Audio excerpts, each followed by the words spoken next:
nos ponemos en tus manos, mi Dios, en el nombre precioso de Cristo Jesús. Amén. Voy a invitarle para que abra su Biblia en la carta a los Efesios, en el capítulo número 2.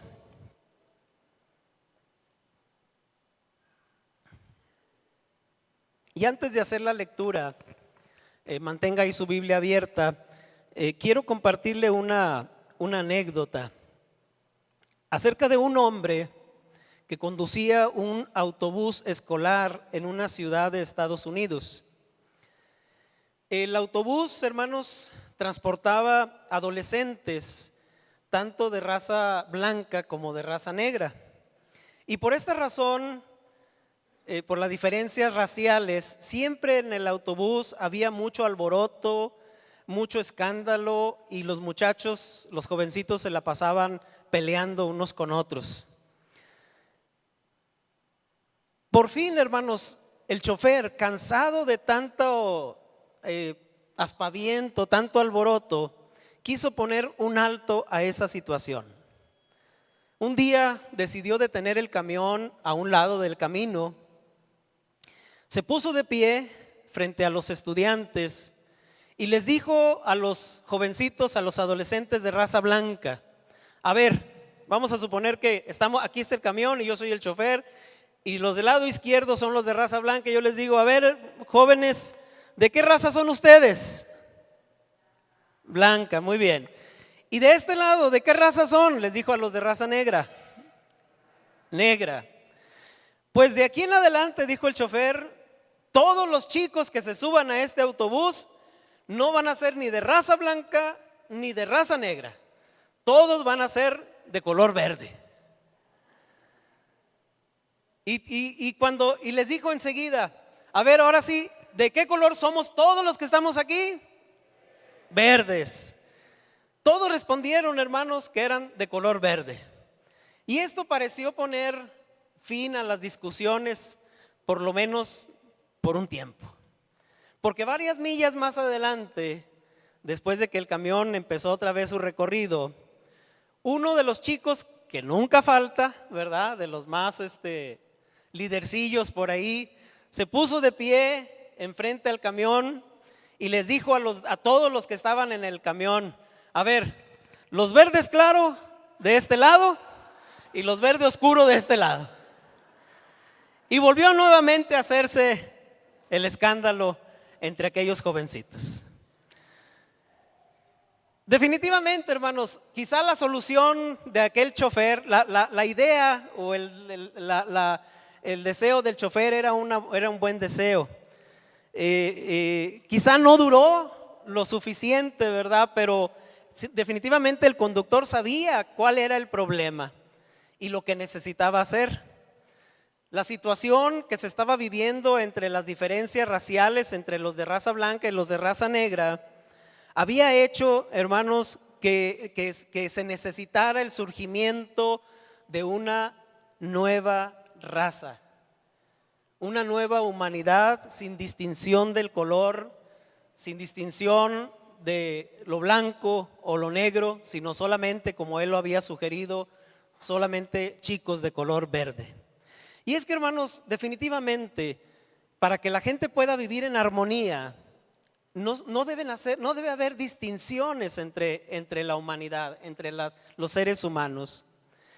Y nos damos cuenta, hermanos, que en esta carta que el apóstol Pablo escribe a una iglesia de una ciudad conocida como Éfeso, que era una iglesia gentil, una iglesia de una raza diferente a la judía, Pablo habla precisamente de esa nueva raza que Cristo Jesús vino a crear.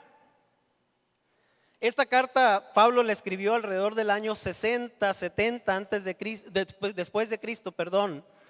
Pero años después, en el siglo segundo, un cristiano del siglo segundo, un historiador del siglo segundo llamado Clemente de Alejandría, se refirió a esta nueva raza que Cristo había creado en uno de sus escritos diciendo: los que adoramos a Dios somos los que adoramos a Dios de una nueva forma, como la nueva raza que somos, nos llamamos cristianos.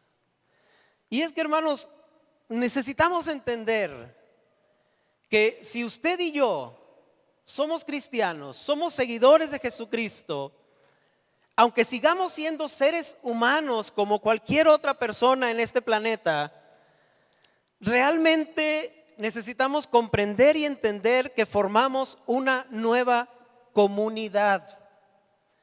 Somos llamados, hermanos, a formar una nueva sociedad, que es la sociedad de Dios. Y eso es lo que el apóstol Pablo escribe en el capítulo 2 de Efesios. Ahora sí quiero pedirle que vayamos a la palabra, del versículo 11 en adelante, donde dice de esta manera el apóstol: por tanto, acordaos que en otro tiempo vosotros, los gentiles en cuanto a la carne, erais llamados incircuncisión por la llamada circuncisión hecha con mano en la carne. En aquel tiempo estabais sin Cristo, alejados de la ciudadanía de Israel y ajenos a los pactos de la promesa, sin esperanza y sin Dios en el mundo. Pero ahora en Cristo Jesús, vosotros que en otro tiempo estabais lejos, habéis sido hechos cercanos por la sangre de Cristo, porque Él es nuestra paz, que de ambos pueblos hizo uno, derribando la pared intermedia de separación, aboliendo en su carne las enemistades, la ley de los mandamientos expresados en ordenanzas, para crear en sí mismo de los dos un solo y nuevo hombre, haciendo la paz, y mediante la cruz reconciliar con Dios a ambos en un solo cuerpo, matando en ella las enemistades. Y vino y anunció las buenas nuevas de paz a vosotros que estabais lejos y a los que estaban cerca, porque por medio de él los unos y los otros tenemos entrada por un mismo espíritu al Padre. Hermanos, si usted se da cuenta, el apóstol Pablo toma frontalmente este problema, que ha sido un problema prácticamente desde que la raza humana existe, las diferencias que hay entre unos y otros. Y usted y yo necesitamos, como hijos de Dios, no solamente reconocer, hermanos, que Dios ha creado a través de cada uno de nosotros un pueblo nuevo, un pueblo diferente, una raza distinta, una nueva humanidad, pero que ese entendimiento, hermanos, lo desarrollamos primeramente a través de recordar nuestra vida pasada. ¿Cómo nos encontrábamos? Pablo está hablando a una iglesia gentil, a una iglesia que no era judía, una iglesia, hermanos, que no había conocido al Dios del Antiguo Testamento, sino que solamente conocía al Dios que vino a manifestarse por medio de Jesucristo. Y según los primeros dos versículos que me permito volver a leer, dice: por tanto, dice, fíjese bien cómo dice: acordaos que en otro tiempo, hablando del pasado, en otro tiempo vosotros, los gentiles en cuanto a la carne, es decir, nosotros, éramos llamados incircuncisión por la llamada circuncisión hecha con mano en la carne. En aquel tiempo, en aquel otro tiempo pasado, estábamos sin Cristo, estábamos alejados de la ciudadanía de Israel, estábamos ajenos a los pactos de la promesa, estábamos sin esperanza y estábamos sin Dios en el mundo. Yo creo, hermanos, que de acuerdo a estos dos versículos, si hay una palabra que puede describir esta sociedad en la que vivimos sin Cristo, es la palabra separación. Vivimos en una sociedad, hermanos, donde la característica primordial es la división de los unos y de los otros. Y no solamente por cuestiones raciales, sino por infinidad de cuestiones. Y cada vez, si usted seguramente ha estado al pendiente, ¿verdad? Cada vez los grupos se multiplican y se segregan. Por cuestiones sexuales, por cuestiones de trabajos, por cuestiones de situaciones socioeconómicas, aparte de las raciales, por idiomas, por religiones, tantas culturas, por tantas situaciones, hermanos, tenemos como seres humanos en nuestra condición caída, en nuestra condición pecaminosa, nos tendemos a separarnos los unos a los otros. Nuestra misma vida antigua, aún como creyentes, si nosotros recordamos nuestra vida antes de conocer a Cristo, hermanos, nos daremos cuenta que se caracterizaba por la separación de Dios primeramente, porque estábamos muertos en nuestros delitos y pecados, y eso implica una separación de Dios, eso significa la muerte. Pero también estábamos separados de otras personas por causa de que estábamos muertos. Podíamos haber estado, hermanos, como muertos en una fosa común, pero aún en una fosa común, hermanos, los muertos no se pueden relacionar entre sí. Por lo tanto, la vida vieja, la vida pasada, la vida antigua antes de conocer a Cristo se caracteriza por la división. Este mundo, hermanos, no es el tipo de lugar que se caracterice por la clásica frase de aquellos mosqueteros, ¿verdad? Que decían: todos para uno y uno para todos.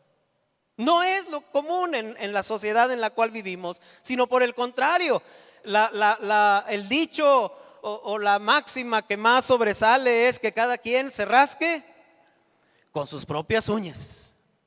Eso es lo que caracteriza a la sociedad, hermanos, en la cual vivió el apóstol Pablo y en la cual vivimos nosotros el día de hoy. Las personas de este mundo no se llevan bien los unos con los otros.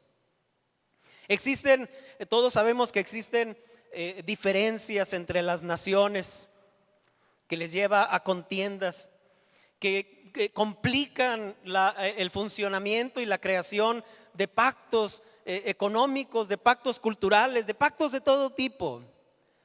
Si bajamos el nivel a nuestras ciudades, hermanos, nos podemos dar cuenta que los grupos, las pandillas sobre todo, marcan sus límites territoriales y son capaces hasta de matar a aquellos que cruzan esos límites territoriales, porque los defienden, porque son sus límites. En nuestros hogares, hermanos, la situación no es diferente. La tasa de divorcios crece alarmantemente día con día.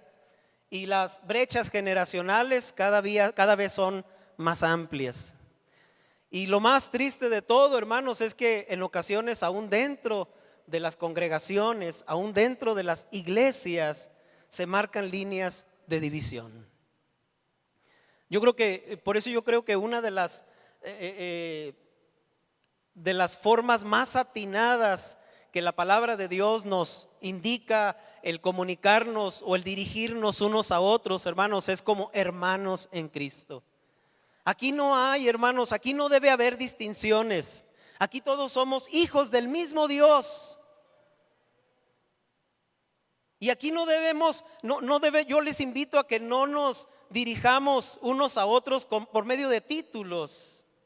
Porque eso trae diferencias, eso trae separaciones.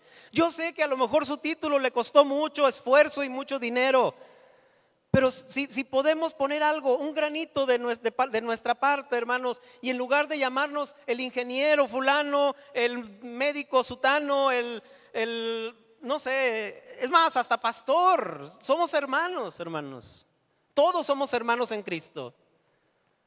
Y yo les invito a que de esa manera nos dirijamos unos a otros y dejemos los títulos allá afuera. Cuando usted llegue al templo, deje su título ahí en la puerta y aquí conviértase en un hermano en Cristo nada más. Y cuando salga del templo, si quiere, pues recójalo nuevamente y lléveselo allá nuevamente a su oficina. Pero mientras estemos en la casa de Dios, hermanos, mientras convivamos unos con otros, llamémonos como Dios nos llama, hijos de Dios, hermanos en Cristo. Que la división que existe en la sociedad, hermanos, no se introduzca dentro de la iglesia. Les decía hace un momento que esta situación, este problema siempre ha existido desde que la humanidad ha existido. Y por eso el apóstol Pablo aborda este tema.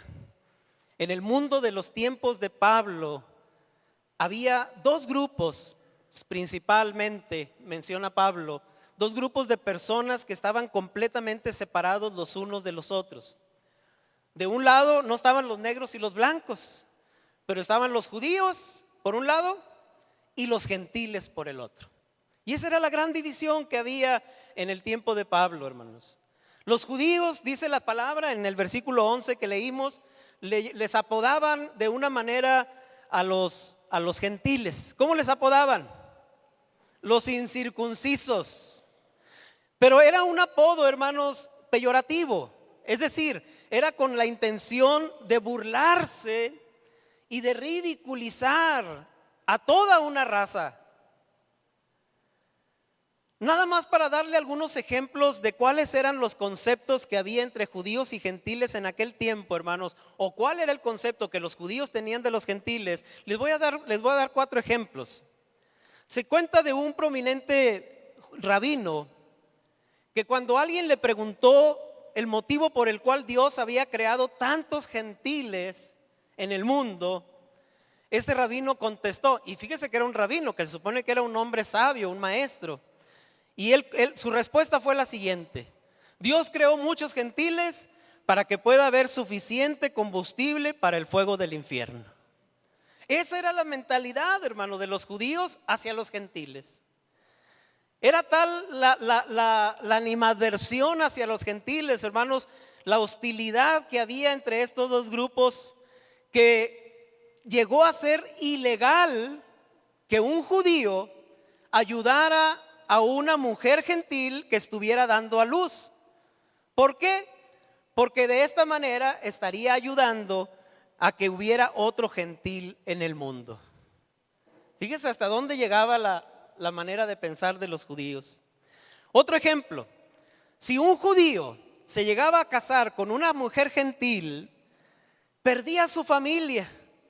Su familia lo desconocía a tal grado, hermanos, de que incluso la familia de ese judío que se había casado con una mujer gentil literalmente celebraba un funeral por el hijo que habían perdido, que para ellos estaba muerto.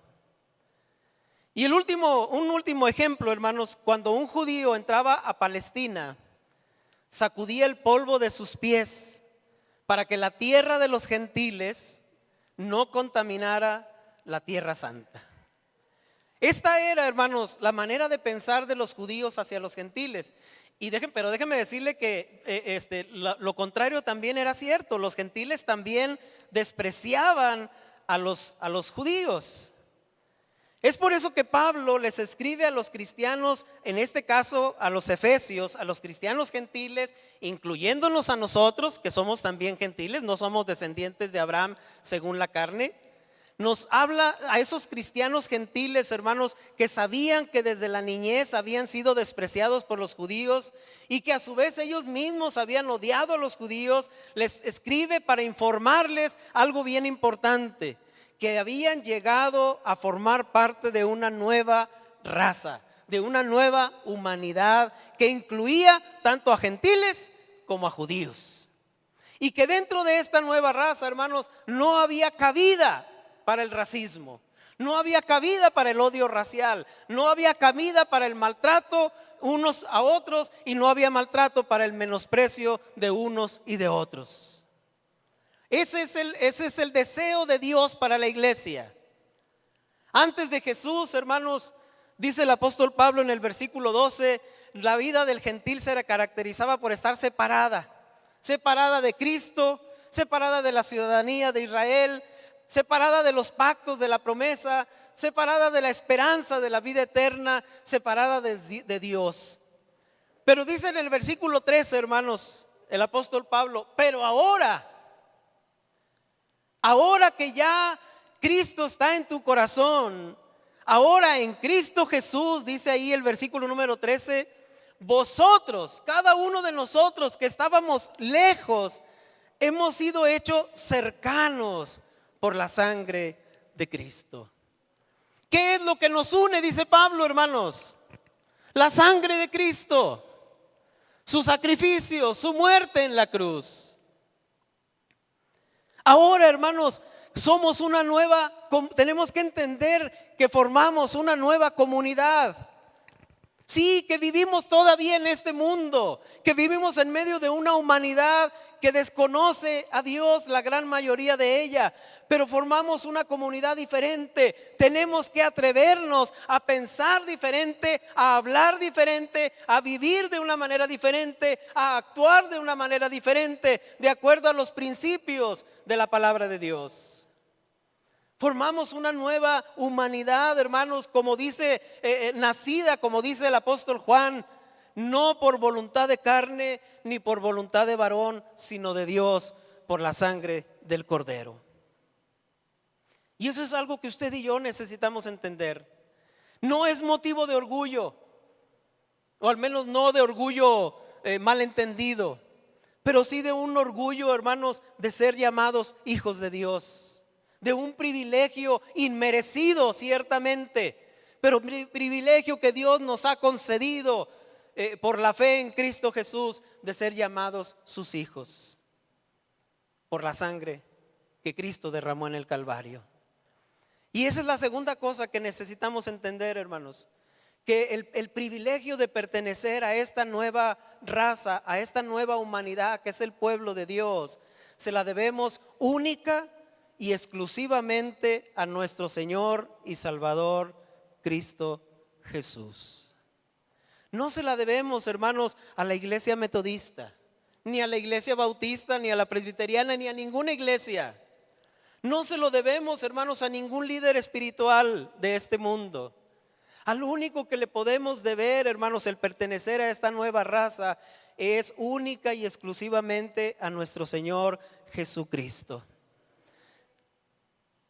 Y el Señor lo hizo, logró esta unidad y esta nueva sociedad, esta nueva comunidad, esta nueva raza, hermanos, a través de tres cosas que Él hizo. Primeramente, dice en el versículo número 15 que Jesús hizo posible esta nueva humanidad aboliendo, dice ahí en el versículo 15, aboliendo en su carne las enemistades, la ley de los mandamientos expresados en ordenanzas.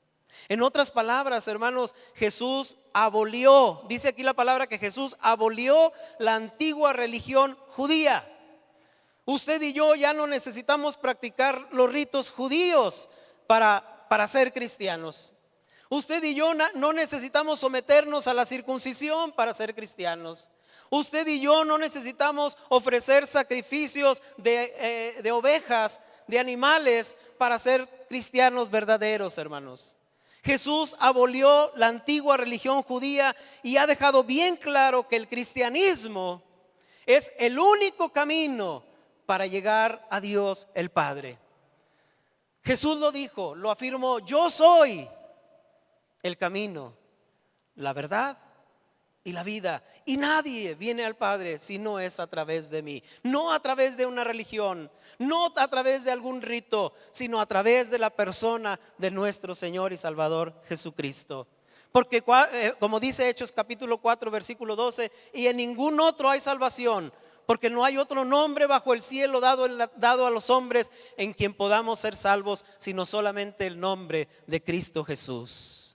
Jesús murió entonces, hermanos, primeramente para poner fin a la división religiosa, porque es una de las grandes situaciones que nos dividen a los seres humanos. En segundo lugar, hermanos, continúa diciendo el versículo 15, para crear en sí mismo de los dos, o sea, de ambos pueblos, un solo, o de los dos hombres, judío y gentil, un solo y nuevo hombre, haciendo la paz. Es decir, hermanos, Jesús no solamente abolió algo, como dice la primera parte del versículo 15, sino que según la segunda parte del versículo 15 también creó algo. No abolió algo y lo dejó el vacío, sino que creó algo nuevo, algo diferente. ¿Y qué es ese algo que creó, hermanos? Lo dice ahí la escritura: creó de los dos un solo y nuevo hombre, haciendo la paz.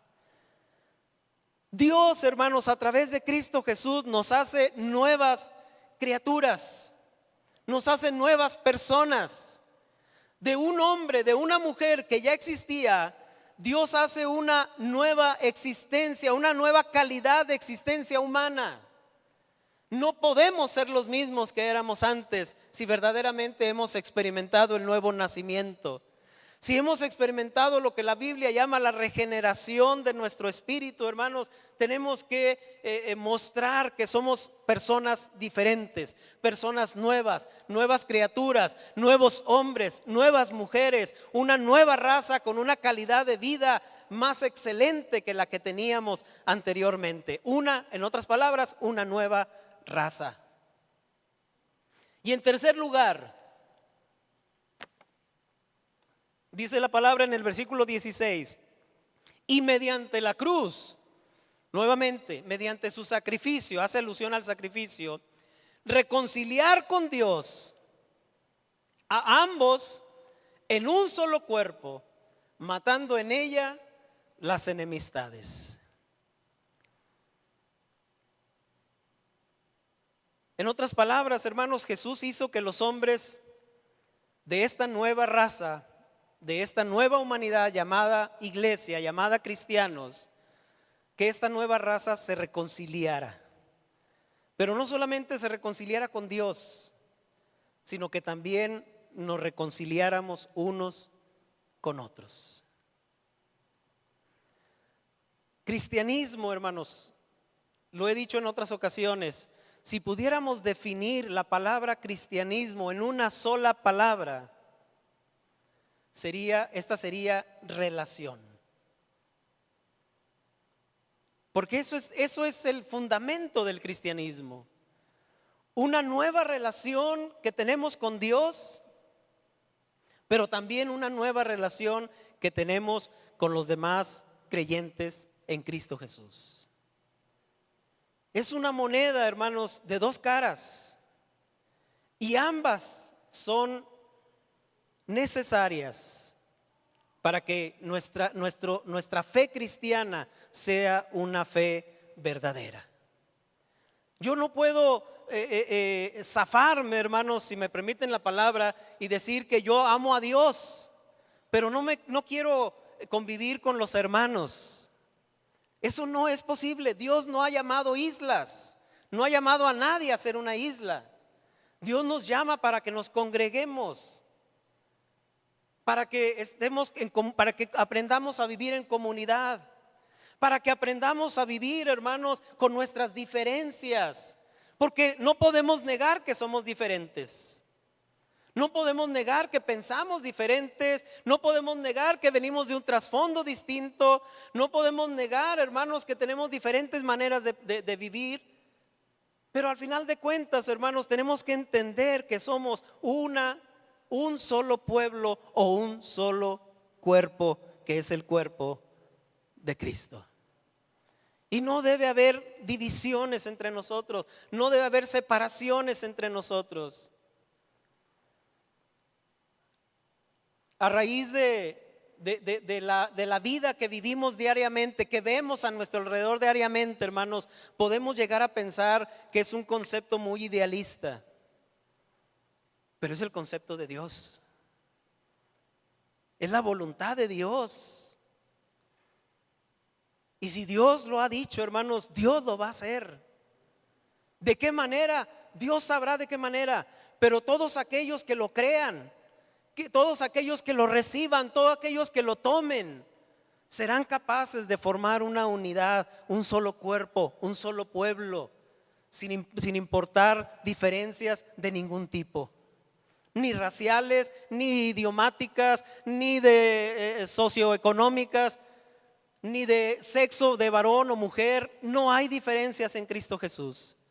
Dios nos llama a ser un solo cuerpo, una iglesia. ¿Y dónde podemos comenzar, hermanos, a formar esa o a caminar en esa unidad si no es en una iglesia local como esta?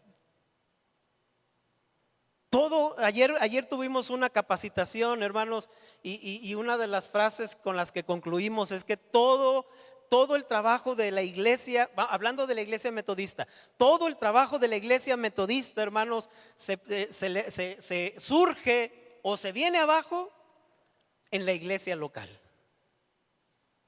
No son los niveles nacionales, conferenciales o distritales los que rigen el éxito o el crecimiento de la iglesia, sino la iglesia local. La unidad, hermanos, de la iglesia de Jesucristo tiene que empezar, en las iglesias locales. Y si nos vamos más al núcleo, podemos decir que en las familias cristianas. Ahí es donde debe existir, donde debe comenzar la unidad. Que como familias vengamos juntos al Señor, vengamos unidos a las reuniones y podamos convivir en unidad con hermanos diferentes en apariencia, pero unidos por muchos motivos, por el Señor Jesús.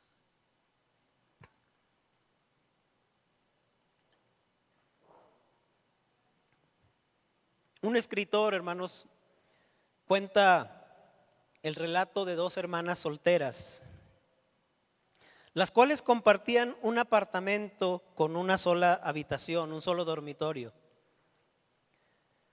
Con el paso del tiempo,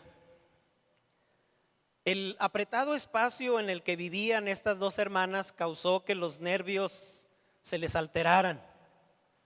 Estaban tan apretadas que empezaron a sufrir las consecuencias, ¿verdad?, de convivir en un espacio tan pequeño. Un día aquello las llevó a tener una acalorada discusión en cuanto a temas de religión. Y su disgusto llegó a ser tan severo, hermanos, y se hicieron comentarios tan hirientes que llegaron al punto de tomar la decisión de no volverse a dirigir la palabra la una a la otra. Imagínense, estaban viviendo en el mismo dormitorio, en el mismo apartamento, pero no se hablaban la una a la otra, a pesar de que eran hermanas de sangre. Los días, hermanos, empezaron a pasar, se convirtieron en semanas, las semanas se convirtieron en meses, los meses se convirtieron en años. Ellas continuaban viviendo juntas, pero en silencio. No se hablaban la una a la otra. Como ninguna de las dos tenía suficiente dinero para rentar otro apartamento, pues no tuvieron otro remedio más que quedarse a vivir en la misma habitación, sin hablarse, sin comunicarse la una a la otra. Y luego todavía llegaron al punto, hermanos, al extremo de dibujar una línea en el piso para separar su territorio. Por años se odiaron mutuamente. Por la noche, cada una se acostaba espalda con espalda mientras escuchaban la respiración de la otra, que había llegado a ser su enemiga. Y así vivieron, hermanos, por el resto de sus miserables vidas en estas circunstancias.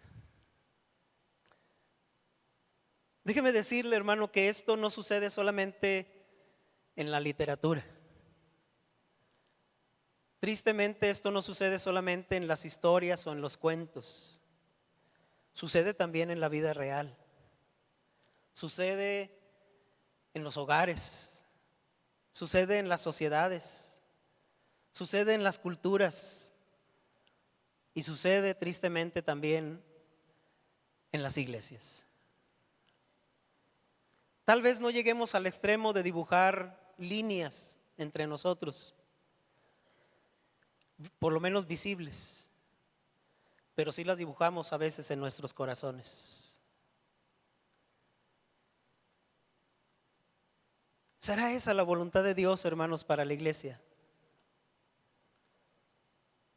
¿Será el deseo de Dios el que estemos aquí cada domingo y que no tengamos prácticamente una relación entre nosotros, entre la mayoría de nosotros? Déjeme decirle que cuando la hostilidad, la separación o la división existe en el cuerpo de Cristo, estamos actuando en contra, así literalmente, en contra de aquello por lo cual Jesús dio su vida. Porque Jesús no solamente murió para que usted y yo obtuviéramos el perdón de nuestros pecados. Jesús no murió solamente para que usted y yo obtuviéramos la vida eterna. Jesús no murió solamente para que usted y yo tuviéramos una reconciliación con Dios, nuestro Padre Celestial. Jesús también murió, hermanos, para que nos reconciliemos unos con otros. Él vino a reconciliar. Él vino a crear una sola, nueva y unificada humanidad. Es necesario, hermanos, es indispensable como iglesia que la iglesia sea un lugar de paz. Cristo llama a su iglesia. Cristo hace un llamado. Todos los tiempos, todas las edades, Cristo ha hecho un llamado a que su iglesia sea un lugar entregado a la restauración de relaciones rotas, que sea un lugar de aceptación de todo tipo de personas, que sea un lugar, hermanos, de reconciliación, o si prefiere usar la palabra que tanto se está usando el día de hoy, de inclusión. Esa palabra que la traemos ahorita como algo novedoso, hermanos, ha sido la voluntad de Dios de siempre para su iglesia, para su pueblo. Que la iglesia sea un lugar de inclusión, un lugar donde todos trabajemos unidos para borrar las líneas que antiguamente nos dividieron o que aún el día de hoy nos siguen dividiendo. Entendiendo esto, este principio de que estamos tan indefectiblemente unidos, querramos o no querramos reconocerlo, en Cristo Jesús estamos tan indefectiblemente unidos que lo que afecta a uno nos afecta a todos. Tenemos que entenderlo, hermanos. Lo que le afecta a uno nos afecta a todos. Por eso un poco más adelante en el capítulo número 5, el apóstol Pablo escribiría estas palabras en el 5:29. Porque nadie aborreció jamás su propia carne, sino que la sustenta y la cuida. A eso, hermanos, somos llamados. No podemos aborrecer al hermano o a la hermana en Cristo Jesús, porque es aborrecer nuestra propia carne. Y eso, hermanos, va contra naturaleza. Nadie en sus 5 sentidos, nadie que no esté enfermo de alguna enfermedad mental o física, se daña a sí mismo. Regularmente la tendencia es buscar ayuda, es buscar soluciones, es buscar la prevención, como escuchamos ahora de nuestra hermana Nelly, nuestra hermana Perla, que nos ofrecen la medicina preventiva. Siempre será mejor la medicina preventiva, hermanos. ¿Para qué esperar a que surjan las enfermedades? ¿Para qué esperar a que surjan las divisiones si podemos evitarlas? Nos ahorraríamos muchos problemas, hermanos. Mucho tiempo desgastado que podríamos utilizar para ganar a otros para Cristo si procuráramos la unidad del Espíritu, como dice también Efesios capítulo 4 en el vínculo de la paz. Hermanos, Dios nos llama a la unidad y es un llamado que Dios hace extensivo a nuestras vidas, a cada uno de nosotros. ¿Hay diferencias? Sí, hay diferencias y van a existir siempre. Las existieron aún en el pequeño grupo de los 12 que Jesús tuvo. Había diferencias entre ellos, había discusiones entre ellos, había diferencias entre ellos y los otros que también andaban predicando a Jesús y que querían prohibírselo. Había diferencias entre ellos, los judíos y los samaritanos, al grado de que decían: ¿quieres que oremos para que descienda fuego del cielo y los consuma toda esa bola de pecadores? Y yo sé que a veces en nuestra mente pueden pasar esos pensamientos. con respecto a algunos de por aquí. Pero ese no es un pensamiento de Dios. Cuando le pase ese pensamiento, recuerde las palabras que Jesús le dijo a Juan y a Jacobo. ¿Se acuerda lo que les dijo cuando Juan y Jacobo le dijo: ¿quiere, Señor, que oremos para que descienda fuego del cielo y consuma a todos los samaritanos? ¿Qué le dijo Jesús? Se me hace que nos falta leer más la palabra, hermanos. Jesús les dijo: ustedes no saben de qué espíritu son. Jesús, hermanos, ha venido a traer unidad. Ese es el espíritu que Jesús proclama. La separación ha quedado en el pasado, debe quedar en el pasado. La división debe quedar en el pasado. Debemos poner lo que esté de nuestra parte. Yo estoy consciente de que habrá momentos en que no dependerá de nosotros. Y la palabra misma lo dice: mientras dependa de vosotros, estemos en paz con todos los hombres. Yo sé que habrá momentos en que vamos a hacer todo lo que esté de nuestra parte, pero la otra parte no lo quiere hacer. Pero usted siéntase satisfecho con haber hecho la parte que le correspondía y siéntase en paz con Dios al haber hecho la voluntad de Él.